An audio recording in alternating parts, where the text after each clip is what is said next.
చేప ముక్కల్ని ముందుగా సాల్ట్, పసుపు వేసుకుని వాటర్తో మంచిగా వాష్ చేసుకున్న తర్వాత ముక్కల్లో పసుపు, కారం, సాల్ట్, అల్లం వెల్లుల్లి పేస్ట్, కొంచెం ఆయిల్ వేసుకుని ముక్కలకు పట్టేలాగా కలుపుకోవాలి.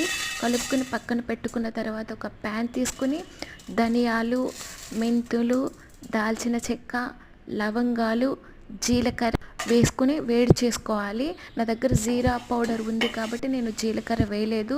జారులోకి తీసుకుని పౌడర్ చేసుకుని పక్కన పెట్టుకున్న తర్వాత ప్యాన్లో ఆయిల్ తీసుకుని ఆనియన్స్ వేసుకుని బ్రౌన్ కలర్లోకి వచ్చే వరకు ఇలా కలుపుకున్న తర్వాత జార్లోకి తీసుకుని 4-5 వెల్లుల్లి రెబ్బలు వేసుకుని పేస్ట్ చేసుకుని పక్కన పెట్టుకోవాలి. తర్వాత ఒక టమాటో తీసుకుని ప్యూరీ చేసుకోవాలి.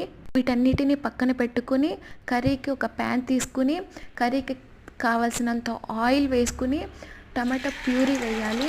టమాటా ప్యూరీని ఇలా కలుపుకోవాలి. పచ్చివాసన పోయే వరకు కలుపుకొని మనం ముందుగా రెడీ చేసుకున్న ఆనియన్ పేస్ట్ని, పసుపు, కారం, అల్లం వెల్లుల్లి పేస్ట్, జీరా పౌడర్ వేసుకుని మంచిగా కలుపుకోవాలి. ముందుగా నానబెట్టుకున్న చింతపండుని రసంగా చేసుకుని గ్రేవీలో కలుపుకోవాలి. రసం తర్వాత తగినన్ని వాటర్ పోసుకొని కలుపుకోవాలి. ఈ రసం మొత్తం మంచిగా ఉండి రుచికి సరిపడినంత సాల్ట్ వేసుకుని మనం ముందుగా ప్రిపేర్ చేసుకున్న ధనియా పౌడర్ వేసుకుని ఒక 5 మినిట్స్ ఉడకనివ్వాలి.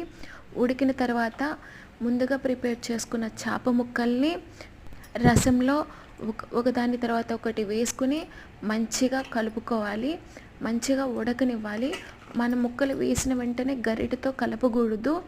ప్యాన్ని కడాయిని పట్టుకుని రబ్ చేసుకోవాలి. ఇలా కలుపుకోవాలి.